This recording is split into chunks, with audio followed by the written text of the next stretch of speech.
When President Biden signed that so-called Inflation Reduction Act, it immediately changed which electric vehicles are eligible for federal tax credits.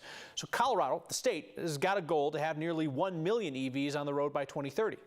Politics guy Marshall Zellinger looks at whether this new federal law makes the state's goal easier or harder to meet.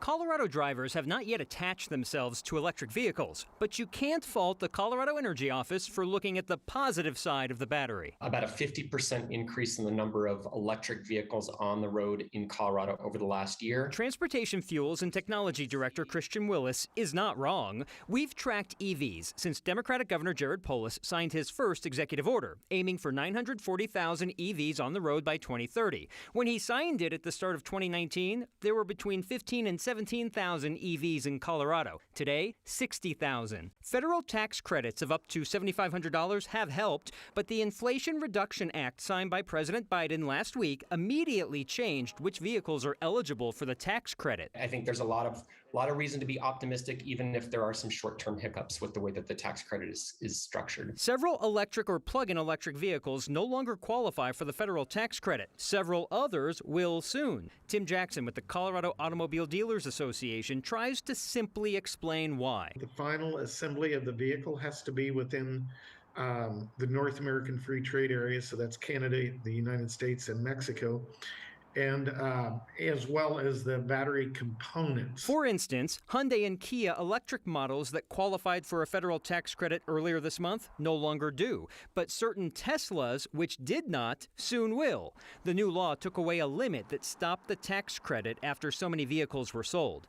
Teslas, even without the tax credit currently, are still the top EV bought in Colorado. People are still buying those vehicles even though there isn't a federal tax credit. There is still a $2,500 state tax credit for buying electric vehicles. That drops to $2,000 next year. If the 940,000 unit goal is to be achieved, there will need to be more incentives. We're probably closer to hitting somewhere around 500,000 to 600,000. Tim Jackson, who you just heard from, said to picture a hockey stick. I should have stopped in sports. I would have had a visual. Where we are with EVs and where we will be going.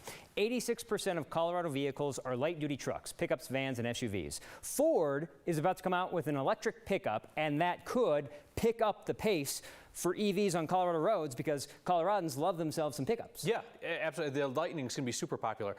Also popular, being cheap and not buying new cars. I've never bought a new car in my life, but now there's a used EV credit. Yeah, as part of the Inflation Reduction Act, you can get some tax credit on a used electric vehicle. If you bought one prior to this month, you would never have a tax credit. And again, it's so complicated. I'm going to put a few links on our website where you can go find people who are smarter than me that figured out which cars may qualify and which ones certainly won't qualify.